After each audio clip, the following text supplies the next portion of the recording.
Back everybody to Mike's Wheelhouse. I'm with Matt again, and we are working on his 2014 GMC Denali. Today we're going to be replacing the front wheel bearings. So as we get started here, we've got this center cap we got to take off. If you notice, there's a whole bunch of 5mm screws. Some of them just turn and don't do anything. So there's two of them that don't turn at all. Those are your screws that actually hold the cover in place. I've got a 5mm T-handle here that makes it quick and easy to remove everything. Got my two screws out, center cap falls off. Now I can get to the locking lug nuts. We picked up this great little kit off Amazon, $50 price range. I'll link it down below. It comes with different sizes, different patterns to actually take the locking lug nut off. This is the one that I need. Alright, so I'm going to use my 1/2" impact, because if you ain't cheating, you ain't trying. Take all these lug nuts off.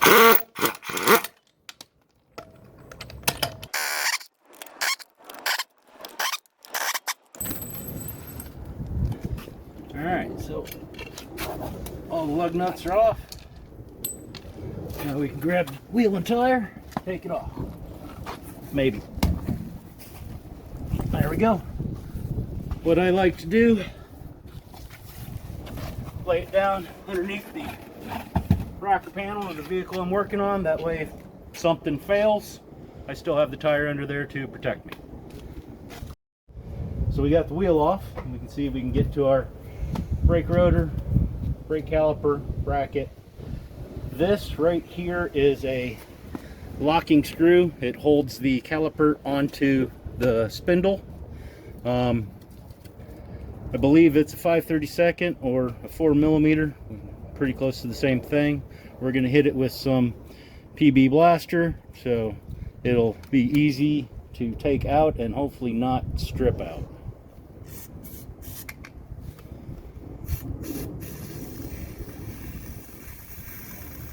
I think my can's empty. There we go. Next thing we will do is remove the brake caliper. We've got two 19mm bolts coming in from the back side.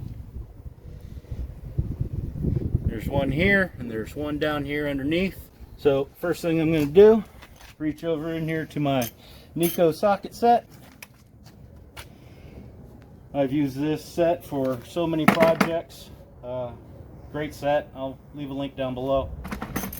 I need a 19, my 1/2" drive ratchet. That way I can actually get on these bolts for the caliper. Give it a little thunk, come right out. Same thing on the bottom. Spin them out by hand.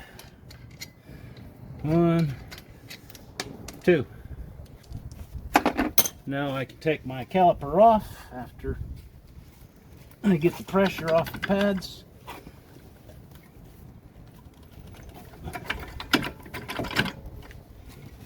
Maybe, hopefully.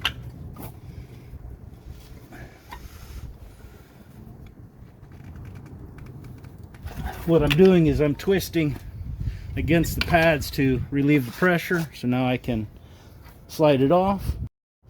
Alright, so bungee cord's not going to work, too flimsy, and this caliper's a little on the heavy side, so I got a chunk of wire and wrap around this bracket and tie it off. That way it will hang out of my way and not put any pressure on the brake line. So with caliper tied up out of the way, I can now take the bracket off and brake pads. Ooh, these are a little thin. Probably time to replace them. A little thin. Time to replace them. Now I can get to the two bolts holding the bracket. Let me get a different socket. These are an 18.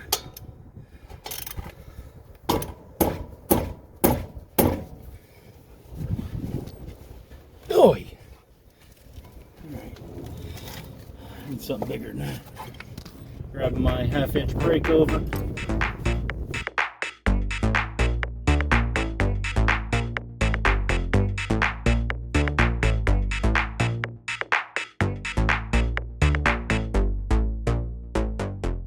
Alright, got them loose. Grab a ratchet again, tighten the rest of the way off. With both bolts out, I can now remove the caliper bracket. So we got the caliper bracket off. Now we need this screw out so we can get our brake rotor off. I have a T27 Torx on a 1/4-inch drive ratchet. And there we go. We can break it loose. And now I can reach up here, take my brake rotor off, and I can see our spindle, which is what's part of the bearing assembly that we're replacing. So now we need to get this cover cap off so we can get to the spindle nut that's inside. I'm going to grab a screwdriver and a hammer, see if I can't pop this thing off. Now.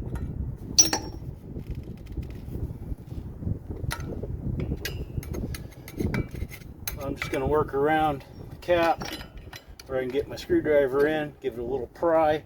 That way I can actually pop the cap all the way off. Now we can get to our spindle nut. Hopefully I've got that size socket. So after a quick little visit to my local O'Reilly's, got me a nice big 36mm socket so I can get on our spindle nut.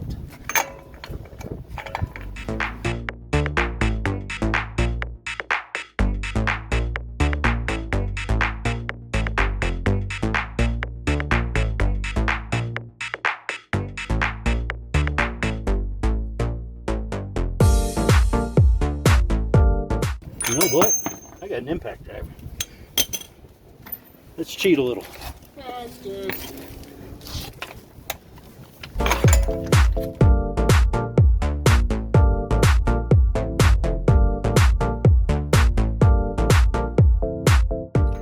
Alright, nuts off.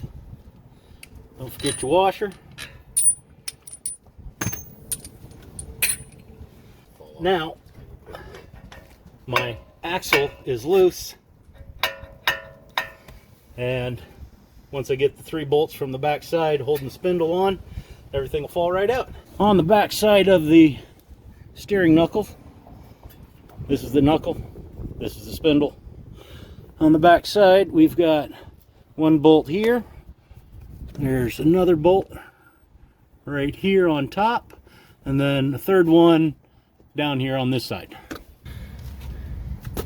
So I got my socket on here with the ratchet. I'm going to hit this thing with a hammer because it's not moving. Oops, I hit the camera. Got that first bolt out. Time to get the other 2.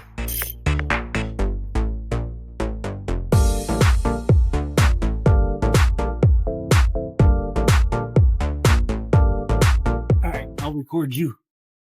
So Dax is going to try his hand at breaking this loose. Let's see if he can get it done. Make sure you get on the bolt all the way.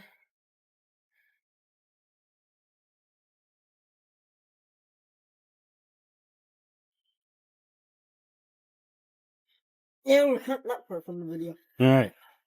He didn't do it. I'll hand the camera back over to him. I didn't even grunt that time. Must not have been that tight. There you go, Dax. That's like because you loosened it up for him, right? Thanks for loosening up the bolt, Dax.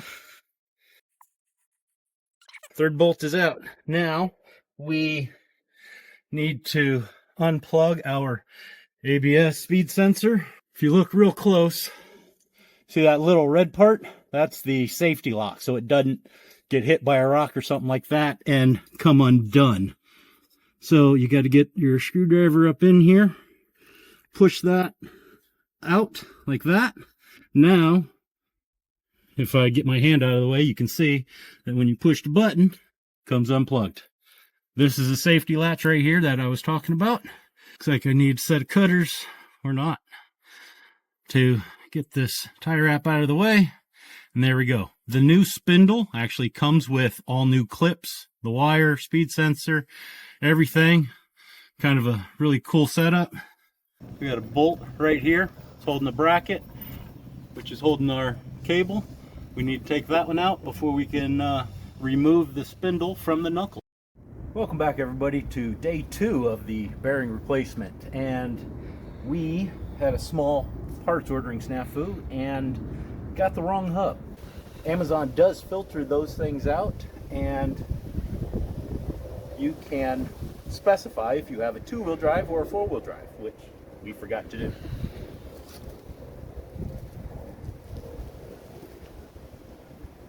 So we are going to start the reassembly process right now. We've got our brand new hubs that they dropped off today. Full assembly has the bearing, hub, spindle, speed and ABS sensor. So we're going to start the reassembly. We've got our brake rotor dust cover. Pay attention to which way you take off the dust cover. The indentations are pointing away from the vehicle, like that. The sensor cutout is at the 10 o'clock, so it'll go on like so.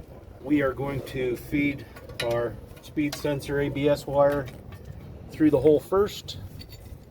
Lift this up into place to where it all lines up like that. Hit the truck, and then slide it on over the spline shaft. And then we can twist this into position so we can insert bolts into the bolt holes. First one's at the top. Goes in there. Line it up with the dust cover hole. Then to the bearing housing. Hand tight the bolt to keep it in position. And we grab our other 2 bolts and start them. Just hand tighten at first, get everything started and lined up, and make sure that you don't pinch any wires. And then at that point, you can start to snug it down and then tighten the spec.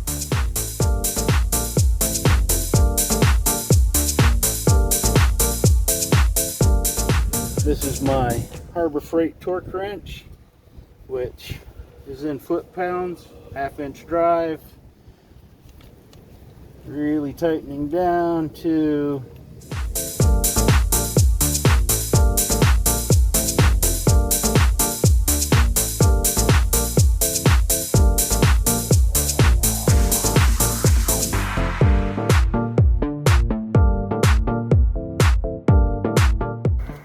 and there we have it. Torque to spec.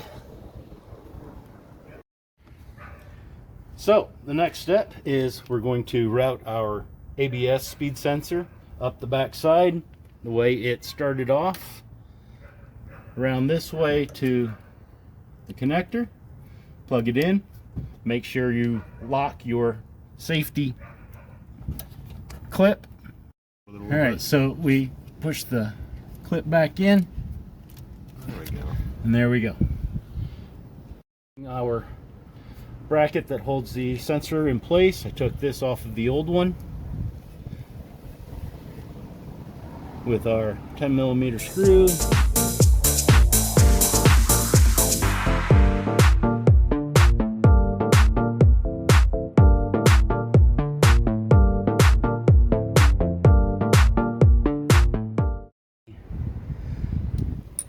Axle nut back on, washer first, start this up.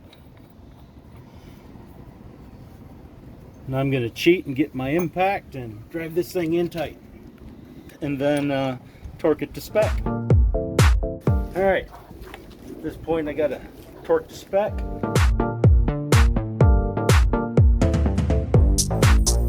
To put our cap back on over the... slides right on. Alright, so we've got... Be prepared to hit it anyways. 2 holes. Only one of them has threads, which we need to line up with our screw hole right here. So when we put it all back together, our screw hole lines up with our spindle and holds the brake rotor in place. And for this, I'm using the T27 Torx bit, 1/4 inch drive ratchet. Push it in place, start the screw.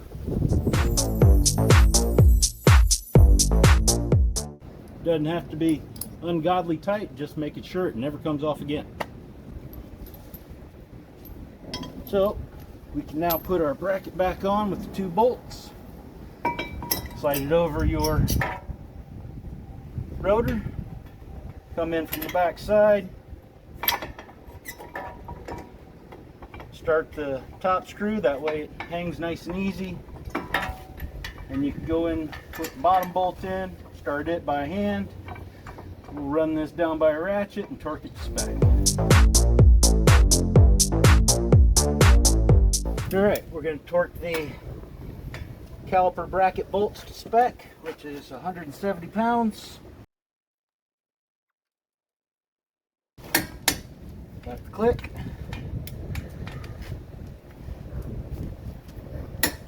Got the click. Alright, torque to spec. Now we can install the new brake pads that we picked up yesterday. So we picked up this Brake Best Select Pro from our local O'Reilly's. Super nice set of brakes. The packaging is insane. I mean, it just looks pretty. We got all new brackets. We got grease for the pins and the caliper.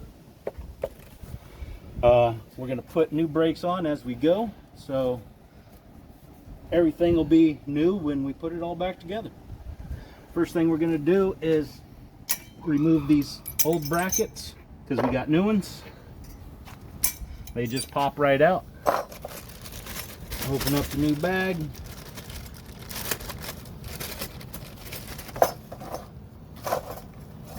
New squeakers on there. Set it down in place and push. Maybe. We're going to get some pliers to help me push. They only go one way, so you can just press them back on. I think that one's down, the back side's not on yet.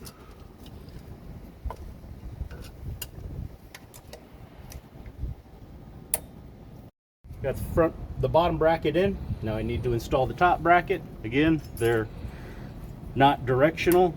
You just slip right in and clip. Putting in the brake pads, the indicator goes on the back side. Set it down in the bottom, seat the tongue, and then push down and it will line back up with the top side and seat it flat against your rotor. Then I can take the other side, put it in the bottom, push down, seat it flat, and then at that point I can finish compressing the caliper and put the caliper back on and bolt it down. So, because I've done several brake jobs in the past, I opted to get the Harbor Freight brake disc service toolkit. It's a nice kit. It's got everything you need in it. So you can compress the calipers without a whole lot of trouble. So when you slide it through like that and you start to turn the handle, it'll actually compress the calipers so it pushes the pistons in nice and easy, and it's not a whole lot of work. Adapter plate, and there's a magnet in the center of the tool, so when I put my adapter plate on there, it holds it in place. Like I said, it's a nice kit. Used it on a lot of different projects. We'll twist this where it starts getting tight, and then we can use the handle.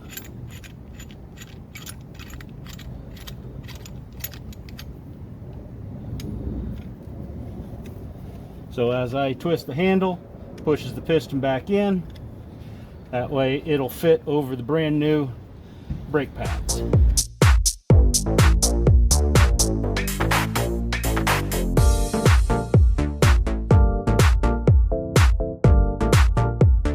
Now, with our caliper compressed, we can slip it back on and over the sleeves. Now is when I grease the bolts and put it all back together and torque to spec. You put the bolts in yet. So on the when you pull the sleeve out, this is what you grease. That way the caliper can still float on the rotor. Otherwise it locks up and locks the brake pad to the rotor, and that's how you burn things up. So apply some grease to this, and then I can start reassembling. Little package from parts store. It's got the grease in it.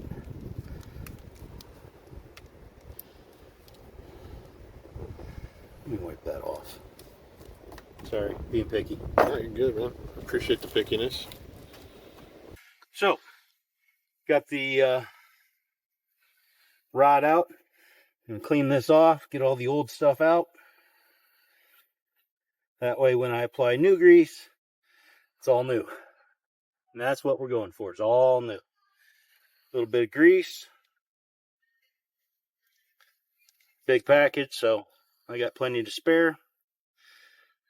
Roll it around, make sure it's well lubricated. It's never going to lock up again. Reinstall it so where it pushes down and the rubber boot locks on the standoff. Then push it in. I can get my bolt started. Then I'll do the same thing to the bottom.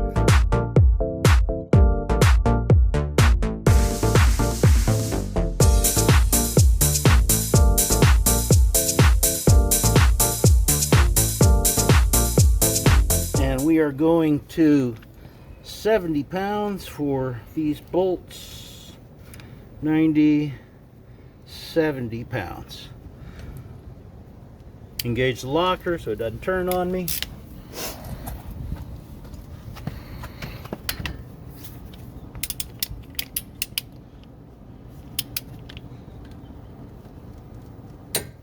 Got my click.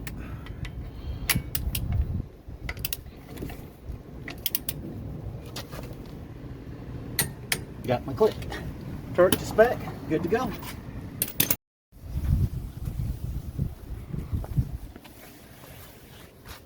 What? Hefty. I'm not gonna be able to do this by myself. That's what teenagers are good for. I'm gonna miss. Don't break the whole thing. I can't see anything. No. Can't see. Was I high enough? No, you're too high. You're a little high, a little too high. Too high? Yeah. I felt like I was close. I got it. Okay. No, I was gonna show you how to do it the correct way. Okay, that makes sense. It's cheating, you can see it. Everybody on the internet's gonna Smarter, not harder, man. Everybody on the internet's making fun of you right now, Tristan. It's okay. Nobody watches this video anyways. Okay. Not yet. Nobody watches it yet. Jesus. You're not allowed to say anything anymore, Tristan. I'm kidding. So, it's time to put the wheel back on. Quick and easy way. Get a leg on either side. That way you can lift and drop the tire on your face. You can lift with your legs, line the studs back up, set her in place. Start with one lug nut. I usually start at the bottom, that way it doesn't swing out on me. Just get it finger tight so it stays in place.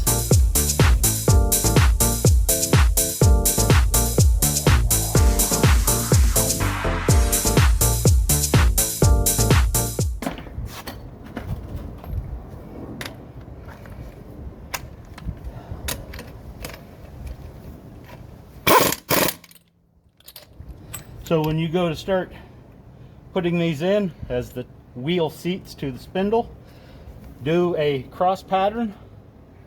That way it has a chance to seat and it's not lopsided on the spindle, causing other issues.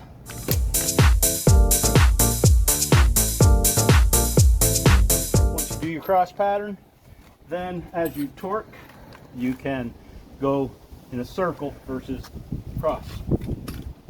All right, so we're going to lower it back down. Set it on the ground. You don't want to go all the way just yet. You want to torque it, then you can drop it all the way down and remove the jack.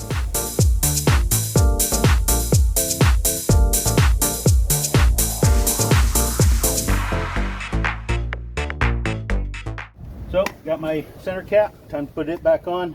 Got my 2 screws that hold it back on. And if you remember from the beginning of the video, or like I said in the beginning of the video, the other screws just turn. They don't hold anything.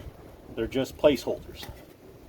So we'll put that screw in there, line it up with our screw hole, snug it down, start our other screw.